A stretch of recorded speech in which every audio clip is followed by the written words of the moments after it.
Hello friends, welcome back to PHP echo. और आज के इस वीडियो सेशन में हम जावास्क्रिप्ट के कुछ और प्रोग्राम्स देखेंगे। पिछली वीडियोस में हमने जावास्क्रिप्ट के थ्रू एचटीएमएल के टेक्स्ट बॉक्स पे लगाने वाले वैलिडेशन से रिलेटेड प्रोग्राम देखा था। ठीक है, तो आज यहाँ पे जावास्क्रिप्ट का कुछ और कोड देखेंगे। देखिए, पिछली बार हमने कुछ इस तरीके का कोड देखा था जहाँ पे हमने क्या करा था, फॉर्म में वैलिडेशन लगाया था। वहाँ पे हमने कुछ वेरिएबल्स को यूज़ किया था, कुछ वैलिडेशंस को यूज़ किया था, इफ एल्स को यूज़ किया था, और डॉक्यूमेंट और gate element by ID method function का यूज़ किया था। तो फ्रेंड्स, आज हम जावास्क्रिप्ट का एक कुछ प्रोग्राम करेंगे। प्रोग्राम करके देखेंगे कि जावास्क्रिप्ट के थ्रू हम एचटीएमएल का यूज़ करके क्या प्रोग्राम कर सकते हैं। तो आज हम सिंपल एक कैलकुलेटर पे काम करेंगे, कैलकुलेटर बना के देखेंगे। ठीक है फ्रेंड्स, तो चलिए इसको शुरू करते हैं फटाफट। देखिए, सबसे पहले मैं क्या कर लेता हूँ, मेरे को अगर कैलकुलेटर बनाना है या मेरे को कुछ भी फंक्शन कराना है एचटीएमएल के थ्रू ठीक है, जावास्क्रिप्ट के थ्रू एचटीएमएल के टेक्स्ट बॉक्स में, तो सबसे पहले मैं यहाँ पे दो टेक्स्ट बॉक्स बना लेता हूँ। देखिए, इनपुट टाइप, यहाँ पे मैंने लिख लिया टेक्स्ट। ठीक है फ्रेंड्स, यहाँ आपको दिख रहा है।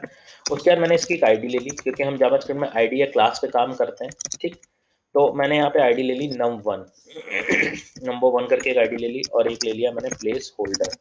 प्लेस होल्डर में मैं लिख देता हूँ एंटर योर फर्स्ट नंबर।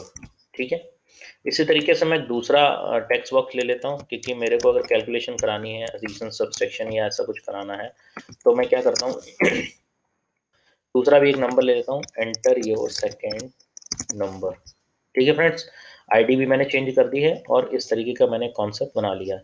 अब हम एक बटन ले लेते हैं जिसके थ्रू हम क्या करेंगे, एक्शन को परफॉर्म करेंगे। तो मैंने यहाँ पे ले लिया input type button, BUTTON button, और यहाँ पे मैं ऑन क्लिक फंक्शन का यूज़ करने वाला हूँ। आप जाके देख सकते हैं कि ऑन क्लिक कैसे यूज़ करते हैं। मैंने प्रीवियस वीडियोज़ में ये चीज़ बनाई हुई है, ये कोड किया हुआ है बहुत अच्छे से, आप वहाँ पे देख सकते हैं। और मैं यहाँ पे लिख देता हूँ कैलकुलेट, उस बटन की वैल्यू दे दी मैंने कैलकुलेट। इसको मैं सेव कर लेता हूँ। तो देखिए, डेस्कटॉप पे मैं एक फोल्डर बना लेता हूँ, JS कैलकुलेटर करके। इसमें मैं यूज़ कर लेता हूँ cal.html। ठीक है फ्रेंड्स, ये हमारा एक पर्टिकुलर दो टेक्स्ट बॉक्स हमारे बन चुके हैं, और एक हमारा टेक्स्ट, एक हमारा बटन बन चुका है। तो चलिए इसको हम रन करा के देखते हैं। देखिए, ये JS प्रोग्राम्स हमारा, और नहीं, ये नहीं, हाँ, ये JS कैलकुलेटर नाम का हमारा फोल्डर था। इस पर क्लिक करते हैं और हम इसको रन करा के देखते हैं। देखिए, हमारे दो टेक्स्ट बॉक्स आ रहे हैं, और हमारा एक कैलकुलेट का एक बटन आ रहा है। तो सबसे पहले हम इन दोनों में कोई भी वैल्यू दें तो वो हमारा कैलकुलेट होके आ जाए। ठीक है, तो उसके लिए हम क्या करते हैं, हम चूंकि जावास्क्रिप्ट पढ़ रहे हैं तो हम स्क्रिप्ट बनाना शुरू करते हैं। देखिए, मैंने यहाँ पे लिखा है स्क्रिप्ट। ठीक है फ्रेंड्स, अब देखिए, सबसे पहले मुझे क्या करना पड़ेगा, ऑन क्लिक पे जो मैंने फंक्शन दिया है इसको पहले मुझे कनेक्ट कराना पड़ेगा। तो सबसे पहले मैं यहाँ पे लिखता हूँ फंक्शन। फंक्शन मैंने कौन सा दिया, कैल, जो फंक्शन मैंने यहाँ दिया है वही फंक्शन मैं यहाँ दूंगा। ठीक है, और उसके बाद मैं क्या करता हूँ, मैंने ये बना दिया। अब देखते हैं कि क्या ऑन क्लिक पे हमारे फंक्शन काम कर रहा है, मतलब कनेक्ट हुआ है नहीं हुआ है, इसकी चेकिंग हम कर लेते हैं। तो चेकिंग के लिए हम यहाँ पे एक अलर्ट दे देते हैं। ठीक है, अलर्ट में हम लिख देते हैं वर्किंग। ठीक, अब देखिए, इसको रिफ्रेश कराते हैं। देखिए, यस, ऑन क्लिक पे जैसे ही मैंने क्लिक किया बटन पे, आप देख रहे हैं वैसे ही हमारा फंक्शन जो है वो काम कर रहा है। मतलब हमारी जो स्क्रिप्ट है, जो मैंने इसके अंदर फंक्शन लिखा हुआ है, ठीक, स्क्रिप्ट के अंदर, वो हमारा कनेक्ट हो चुका है। तो चलिए, हमें अलर्ट तो कराना नहीं है, हमें क्या कराना है, हमें एडिशन कराना है। तो देखिए, सबसे पहले हम क्या कर लेते हैं, इन दोनों टेक्स्ट बॉक्स की हम वैल्यू उठाएंगे। जब हम वैल्यू उठाएंगे तब इनको कैलकुलेट कर पाएंगे। तो हम क्या करते हैं, एक वेरिएबल लेते हैं वॉर num1 करके। उसमें हम क्या यूज़ कर लेते हैं, document dot gate element by ID. ठीक है फ्रेंड्स, और डॉट यहाँ पे कर लेता हूँ वैल्यू, क्योंकि मुझे वैल्यू उठानी है। अब मैं आपको प्रीवियस वीडियो में बता चुका हूँ कि डॉक्यूमेंट का मतलब, ये पूरा JS जो है, स्क्रिप्ट जो है, ये इसको डॉक्यूमेंट मान लेती है और कहती है हमें उस एलिमेंट की आईडी दे दो जिस पे काम करना है। तो पहले हमें इसकी आईडी चाहिए, तो हमने num1 की आईडी को, यानी टेक्स्ट बॉक्स जो पहला है उसकी आईडी को कॉपी किया, और इसके अंदर मैंने क्या कर दिया, पेस्ट। तो हमारी पहले टेक्स्ट बॉक्स की वैल्यू उठ के आ गई। सेम ऐसे ही मैं इसको कॉपी करता हूँ। ठीक है, मैंने इसको कॉपी कर लिया, और मैं इसको यहाँ पे पेस्ट करा लेता हूँ, और यहाँ पे कर देता हूँ num2। ठीक, और यहाँ पे भी वेरिएबल कनफ वैल्यू चेंज कर देता हूँ। देखिए नंबर 2 वाले की भी हमने क्या करा, वैल्यू जो थी वो num2 वेरिएबल में उठा ली। अब सिंपल आप सोच रहे होंगे कि हम इनको एडिशन कर देंगे, इसको जैसे एडिशन कर देंगे हमको जो है एडिशन मिल जाएगा। ठीक है फ्रेंड्स, तो हम क्या करते हैं, पहले देख लेते हैं इसी तरीके से। तो हमने एक वेरिएबल ले लिया वॉर टोटल करके, वॉर टोटल के बाद हमने यहाँ पे रख दिया num1 प्लस num2। ठीक है फ्रेंड्स, और उसके बाद हमने क्या करा दिया, अब देखिए इस टोटल वाले रिजल्ट को हमें कहीं पे प्रिंट भी कराना है, तो हम क्या कर लेते हैं, इस बटन के नीचे हम एक पी करके एक टैग ले लेते हैं और यहाँ पे दे देते हैं आईडी। आईडी में हम दे देते हैं रिजल्ट, जहाँ पे हमारा रिजल्ट शो होगा। ठीक है फ्रेंड्स, आईडी हमने क्या दी थी, रिजल्ट।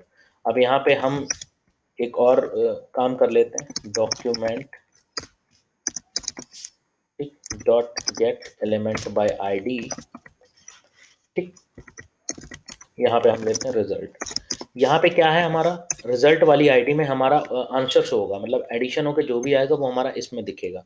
अब देखिए इसकी हमें वैल्यू तो उठानी नहीं है, हमें यहाँ पे कुछ ना कुछ प्रिंट कराना है, मतलब यहाँ पर रिजल्ट प्रिंट कराना है। तो उसके लिए हम क्या लिखेंगे, inner HTML dot inner HTML equal to, और यहाँ पे मैंने लिखा योर रिजल्ट इज, ठीक, सॉरी, योर रिजल्ट इज, और यहाँ पे मैंने लिख दिया प्लस।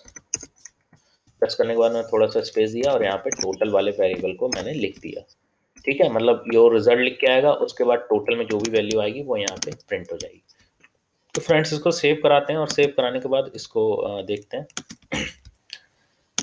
ठीक है, अब देखिए मैं यहाँ पे वैल्यू देता हूँ, मैंने दिया 2 और यहाँ पे दिया मैंने 4। ये देखिए वैल्यू क्या आ रही है, योर वैल्यू इज 24। ठीक है फ्रेंड्स, अब 24 आ रही है, जबकि यहाँ पे वैल्यू आनी चाहिए थी योर रिजल्ट इज 6। कुछ इस तरीके का कॉन्सेप्ट आना चाहिए था। ठीक है, थोड़ा सा स्पेस दे देता हूँ। देखिए मैं फिर से एक बार करता हूँ, 6 और 7, रिजल्ट आना चाहिए 13, पर रिजल्ट क्या आ रहा है, 67।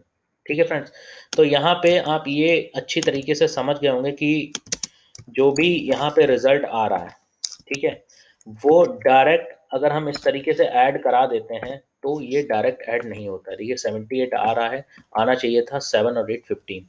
तो हमें क्या करना पड़ेगा, इस तरीके का एरर्स को हमें दूर करने के लिए हमें क्या करना पड़ेगा, इसमें कुछ थोड़ा सा चेंज करना पड़ेगा। देखिए जावास्क्रिप्ट जब वैल्यू उठाती है तो वो एज ए उसको स्ट्रिंग पास करती है। ठीक, मतलब हम जो यहाँ पे 4 7 और 4 उठा रहे हैं तो वो उसको एज अ स्ट्रिंग समझ रहा है, क्योंकि हमने उसे बताया नहीं कि ये स्ट्रिंग नहीं है कि इंटीजर है।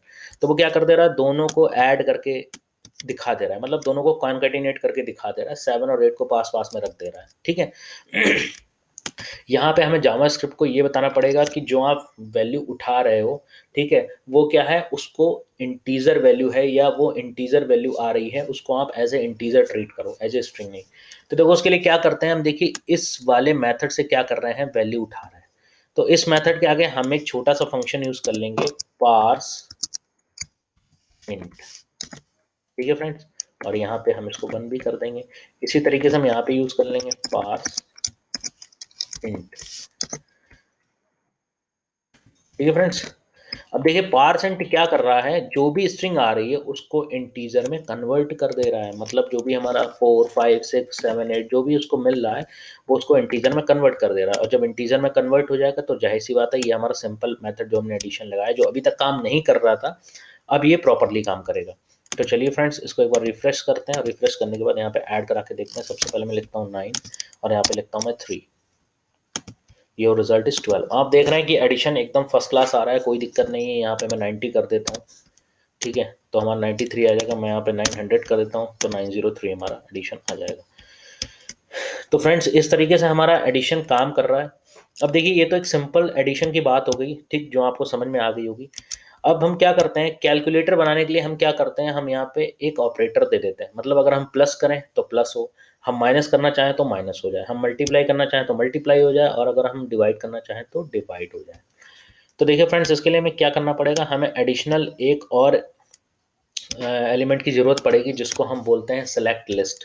ठीक है, देखिए मैंने सेलेक्ट लिस्ट बताया हुआ है HTML में, तो सबसे पहले मैं यहाँ सेलेक्ट की एक लिस्ट ले लेता हूँ जिसमें मैं ऑपरेटर को सिलेक्ट करूँगा। तो मैंने यहाँ लिखा सेलेक्ट आईडी।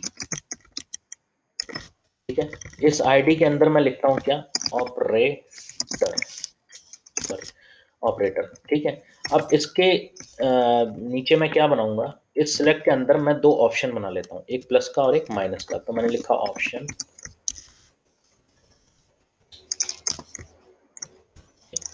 ऑप्शन, यहाँ पे मैंने लिख दिया प्लस, और एक मैंने और बना लिया, ठीक, यहाँ पे लिख दिया मैंने माइनस। अब देखिए ये वैल्यू तो उठाएगा, लेकिन जब आईडी से ये वैल्यू उठाएगा तो इसे बताना चाहिए ना कि आप प्लस उठा रहे हो माइनस उठा रहे हो। यहाँ पे जो प्लस माइनस है ये सिर्फ इसको शो कराने के लिए है कि ऑप्शन प्लस माइनस दिख रहा है, लेकिन वैल्यू कहाँ से आएगी। तो उसके लिए हम क्या करते हैं, ऑप्शन में ही एक टैग ले लेते हैं वैल्यू, और वैल्यू में हम यहाँ पे लिख लेते हैं प्लस, और इसी प्रकार दूसरे ऑप्शन में एक वैल्यू हम एट्रीब्यूट यूज कर लेते हैं जिसमें हम लिख लेते हैं माइनस। अब जब भी हम आईडी से, मतलब ऑपरेटर वाली आईडी से जब भी हम वैल्यू उठाएंगे, तो हम अगर प्लस को सिलेक्ट करेंगे तो हमें ये वैल्यू देगा प्लस, अगर हम माइनस सेलेक्ट करेंगे तो हमें ये वैल्यू देगा माइनस। तो फ्रेंड्स इसको भी यहाँ पे हम थोड़ा सा चेंज आउट करते हैं। देखिए हम एक और यहाँ पे वेरिएबल ले लेते हैं, किसके लिए, ऑपरेटर के लिए, ठीक है। मैं यहाँ पे कॉपी करता हूँ। मैं फ्रेंड्स दोनों कोड आपको अपनी वेबसाइट पे प्रोवाइड करा दूंगा, पहले सिंपल एडिशन का और उसी के नीचे कैलकुलेटर का, मतलब ये पूरा कोड भी आपको अलग अलग करा दूंगा जिससे आपको कंफ्यूजन ना हो। देखिए यहाँ पे मैं एक वेरिएबल ले लेता हूँ, वो PERA ऑपरेटर करके, ठीक है। उसके बाद देखिए पार्स इंट हमें इसमें लगाने की जरूरत नहीं है, क्यों, क्योंकि प्लस को आप इंटीजर में तो कन्वर्ट करोगे नहीं, प्लस का मतलब प्लस, माइनस का मतलब माइनस, ठीक। तो यहाँ पे हमें इंटीजर में कन्वर्ट करने की जरूरत नहीं है, तो हम यहाँ पे पार्स इंट का यूज नहीं करेंगे, ठीक है। प्लस को आप क्या इंटीजर में कन्वर्ट करोगे, ठीक है, कोई मतलब नहीं बनता है। तो पार्स ऑपरेटर, और यहाँ पे भी हमने आईडी हमको चेंज करनी है, document dot gate element by ID, तो यहाँ पे भी हमें क्या आईडी लिखनी है, ऑपरेटर, ठीक। अब हमारी आईडी ऑपरेटर के थ्रू हमारा ऑपरेटर आना शुरू हो गया। अब फ्रेंड्स यहाँ पे हम कुछ वैलिडेशन लगाएंगे इफ एल्स का। क्यों लगाएंगे, क्योंकि जब हम ये बताएंगे स्क्रिप्ट को कि जब हम प्लस दें तो वो प्लस कर दे, मतलब एडिशन कर दे, और जब हम माइनस दें तो वो सबसेक्शन कर दे।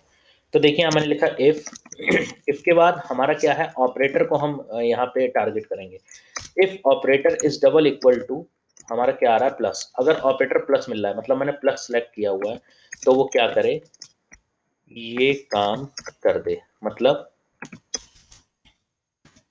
ठीक है, जैसे ही मैंने प्लस लिया है तो वो क्या करे, हमारा ये काम कर दे, मतलब टोटल को जोड़ के यहाँ पे प्रिंट करा दे। तो यहाँ पे मैं लिख देता हूँ योर एडिशन इज, ठीक है। उसके बाद आते हैं नेक्स्ट रूल लगाते हैं माइनस का। If operator is double equal to single quotes minus, अगर हमारा अगर हमारा ऑपरेटर माइनस मिल रहा है तब क्या करें, तब भी वो सेम काम करेगा। इसी को मैं कॉपी कर लेता हूँ क्योंकि मेरे को बार बार लिखने की जरूरत नहीं है, यहीं पे मैं इसको कॉपी कर लेता हूँ। ये देखिए, लेकिन इस बार क्या कर दे, ये माइनस कर दे, और यहाँ पे मैं लिख देता हूँ योर सब्सट्रैक्शन इज, ठीक है फ्रेंड्स। तो अगर ये प्लस रहेगा तो हमारा ये वाला ऑपरेटर चलेगा, सॉरी, हाँ, अगर हमारा प्लस रहेगा ऑपरेटर में तो ये वाला कोड चलेगा, और हमारा अगर माइनस रहेगा ऑपरेटर में तो ये वाला कोड चलेगा। तो अब इसको सेव कर लेते हैं। इसी तरीके से आप मल्टीप्लाई और डिवीजन का भी बना सकते हो। तो अभी हम दो पे पहले देख लेते हैं काम करके कि हमारा काम कर रहा है नहीं कर रहा। देखिए ऑपरेटर हमारा यहाँ पे प्लस माइनस दो आ चुके हैं। अब देखिए सबसे पहले मैं एडिशन कराता हूँ, मैंने 8 लिखा और यहाँ पे लिखा मैंने 9। यहाँ पे हमारा प्लस ऑपरेटर सेलेक्ट है, आप देख रहे हो। तो इसको मैं कैलकुलेट करता हूँ। देखिए लिख के आ रहा है योर एडिशन इज 17, बिल्कुल सही है। हम यहाँ पे क्या कर लेते हैं, मान लीजिए हमने कर लिया 90 और हमने यहाँ पे कर लिया 10, रिजल्ट कितना आना चाहिए, 80। चलिए देखते हैं, हम यहाँ पे कर लेते हैं हम माइनस सेलेक्ट। देखिए योर सब्सट्रैक्शन इज 80। तो फ्रेंड्स देख रहे हैं आप कितना ईजी है यहाँ पे काम करना जावास्क्रिप्ट के थ्रू, ठीक है। आप कुछ भी कर सकते हैं, जैसे अभी मेरे को मान ली माइनस करना था, मैंने एडिशन करना था, कैलकुलेट कर दिया, देखिए 910। तो आप देख रहे हैं कि जिस तरीके से हम पर्टिकुलर टेक्स्ट बॉक्स की वैल्यू को ऐड करा सकते हैं, वैसे ही हम किसी ऑपरेटर के थ्रू इन टेक्स्ट बॉक्स की वैल्यू को कंट्रोल भी कर सकते हैं।